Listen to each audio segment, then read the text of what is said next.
Good morning, students. In this video, we are going to see the struggle for Purna Swaraj and launch of civil disobedience movement from History Unit 8. Meanwhile, some congressmen were not satisfied with the dominion status and wanted to demand complete independence.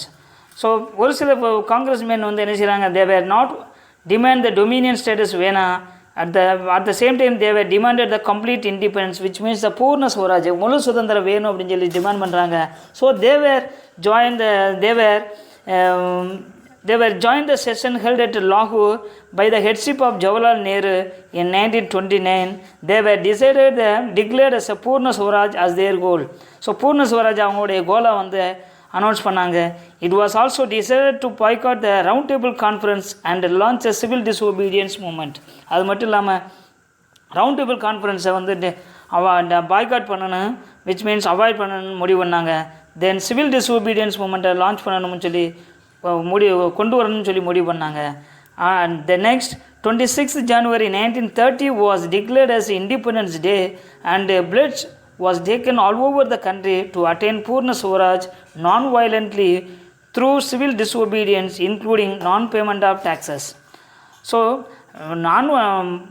non-payment of taxes வரி கூட இயக்கத்தின் மூலமாக, சட்ட மறுப்பு இயக்கத்தின் மூலமாக அமைதி வழியில் முழு சுதந்திரத்தை வந்து அடையணும் அப்படின்னு உறுதிமொழியை ஏற்றுக்கிட்டு 26th January 1930 வந்து சுதந்திர நாளாக வந்து செலிப்ரேட் பண்ணுறாங்க.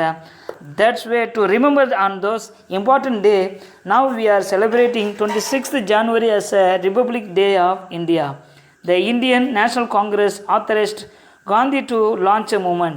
So Indian National Congress காந்தியை வந்து இந்த சிவில் டிசோபிடியன்ஸ் மூமெண்ட்டை நடத்த சொல்லி கேட்டுக்கிறாங்க.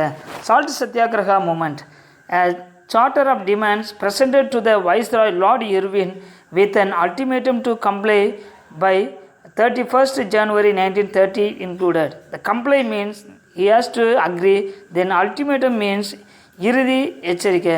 ஸோ கடைசியாக இந்த 31 ஜனவரிக்குள்ளே ஒரு சில டிமாண்டை வந்து முடிக்கணும் அப்படின்னு சொல்லி தேவர் demand given the demands to the Viceroy Lord Irwin வந்து கொண்டு கொடுக்குறாங்க. அதில் first one, the reduction of expenditure on army and civil services by 50%. So ஆர்மியோடைய எக்ஸ்பெண்டிச்சரையும் சிவிலோடைய எக்ஸ்பெண்டிச்சரையும் 50% குறைக்கணும்னு சொல்கிறாங்க. இன்ட்ரொடக்ஷன் ஆஃப் டோட்டல் ப்ராகிபிஷன், ஒரு முழுமையான புறக்கணிப்பை கொண்டு வரணும்னு சொல்லி முடிவு பண்ணுறாங்க. ரிலீஸ் ஆல் பொலிட்டிக்கல் பிரிசனர்ஸ், ஜெயிலில் இருக்கக்கூடிய எல்லா கைதிகளையும் விடுவிக்கணும்னு சொல்லி ரெக்வஸ்ட் பண்ணுறாங்க. Reduction of land revenue by 50%, abolition of salt tax, அடுத்து உப்பு உரியை கேன்சல் பண்ணணும்னு சொல்கிறாங்க. when the Viceroy did not respond the charter of demands, Gandhi launched the civil disobedience movement. So Lord Irwin வந்து இதுக்கு பதில் கொடுக்காதப்ப Gandhi launch the civil disobedience மூமெண்ட்டை start பண்ணுறாரு. The inclusion of abolition of salt tax was a brilliant tactical decision. So இந்த salt இந்த டிசிஷனை civil disobedience மூமெண்ட்டை அவரை வந்து கொண்டு வந்தது ஒரு பிரில்லியன்ட் டாக்டிக்கல் ஸ்கில்ஃபுல் டிசிஷனாக வந்து பார்க்குறோம். Salt was an issue which affected every section of the society. It transformed the civil disobedience movement into a mass movement, drawing all sections of the population, including women, to the streets. So இந்த உப்பு சத்தியாகிரகம் அப்படிங்கிறது it involved all peoples to involve in the civil disobedience movement because the salt was used by all sections of the society. So எல்லா மக்களும் இது use பண்ணக்கூடிய பொருளாக இருக்கிறதுனால எல்லா மக்களும் இந்த சிவில் டிசோபீடியன்ஸ் மூமெண்ட்டில் இன்வால்வ் பண்ணுறதுக்கு வெரி இம்பார்ட்டன்ட் ஒன் காசாக வந்து இருந்துச்சு.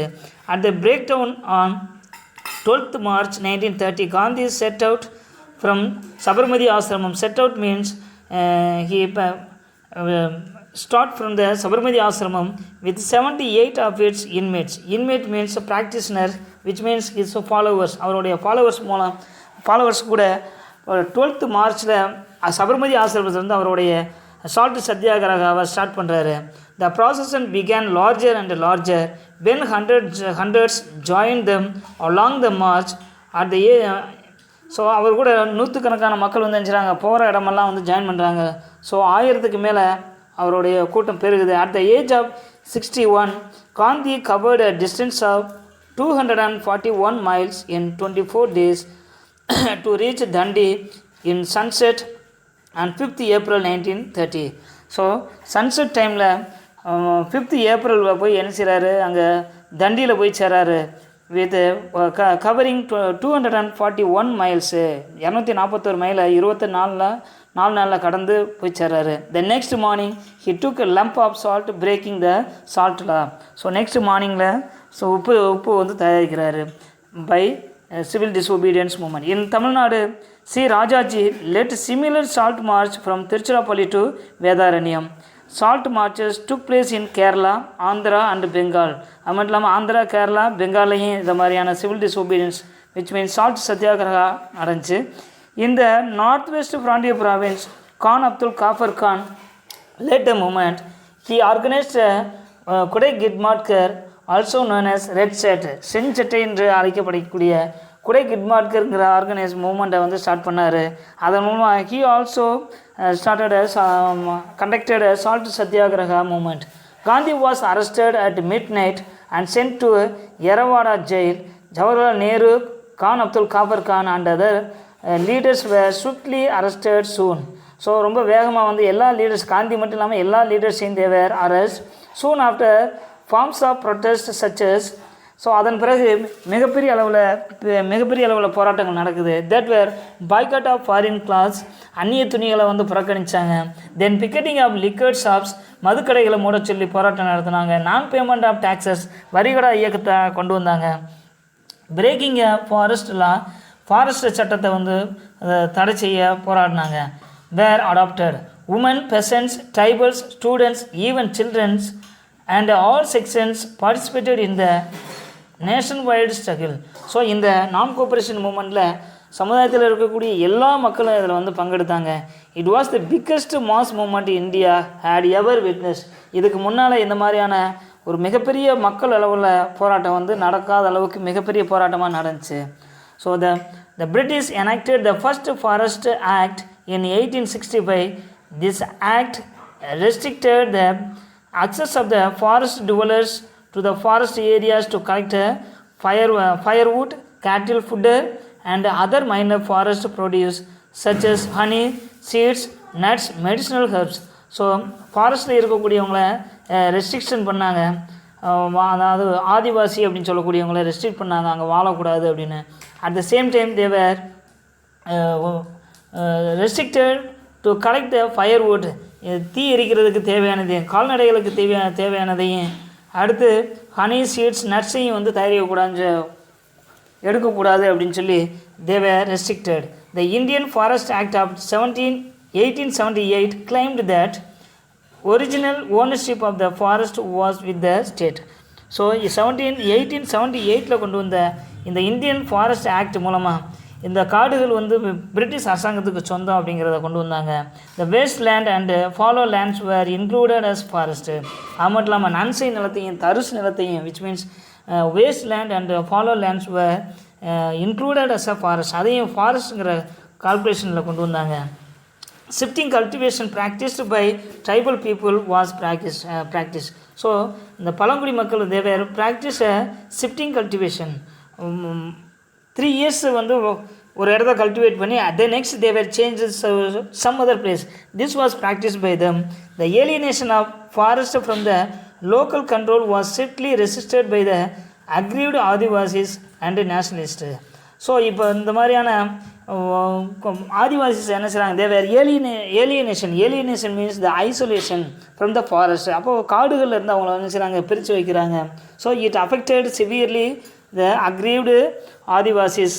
அக்ரீவ்டு மீன்ஸ் த பாதிக்கப்பட்ட ஆதிவாசி அப்படின்னு சொல்கிறோம், அவங்களையும் த நேஷனலிஸ்டுக்கு பாதிக்குது. The most striking evidence of the continuing struggle of the tribal groups was the one waged by Alluri Sitaraju in ராம்பா.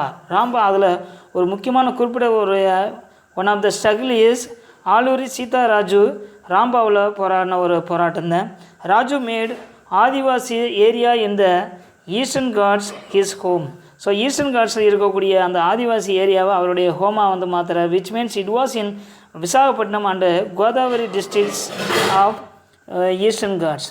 The Adivasi who were organized by Aluri Sitaramaya Raju Sitarama Raju lived in object poverty. So இவரால் கூட்டப்பட்ட அந்த Adivasi group they were lived in a object poverty, which means completely they were poor. ரொம்ப ஏழ்மையாக வாழ்ந்தாங்க. they were also harassed by the police. அவங்க they were harassed by the police. போலீஸால் துன்புறுத்தப்பட்டாங்க. and revenue officials in Mayans, they were known as Mayans அப்படின்னு சொல்லி சொல்கிறோம், which means forest ஏரியாவுக்கு ஆஃபீஸராக இருக்கக்கூடியவங்க. Raju efforts at fighting corrupt officials to protect the interest of Rampa tribals prompted the British to target his life. So corrupt ஆஃபீஸர்ஸை ஊழல் அதிகாரிகளை வச்சு என்ன செய்கிறாரு, இந்த ராம்பா ட்ரைபல்ஸுக்கு ஆதரவாக போராடுறதுனால the British were target his life, அவருடைய உயிருக்கு the give the rise to the target of his life, அவருடைய தலைக்கு டார்கெட் வைக்கிறாங்க, அவரை பிடிச்சி கொல்லணும் அப்படின்னு. Special Malabar police team was sent to quell the uprising. So Malabar போலீஸை அங்கே வந்து அனுப்பி அவங்கள சப்ரஸ் பண்ணணும். கொல் அப்படின்னா சப்ரஸ் அப்படின்னு அர்த்தம். that uprising means revolt. That revolt was suppressed by the Malabar police in Ramba Adivasis. Aluri Sita Raju attained martyrdom for the cause of forest dwellers. So இந்த போராட்டத்தில் ஒரு தியாகியாக ஒரு உயிர் இழக்க நேரிட்டது. The round table conferences. In the midst of the movement, the first round table conference was held at London in November 1930.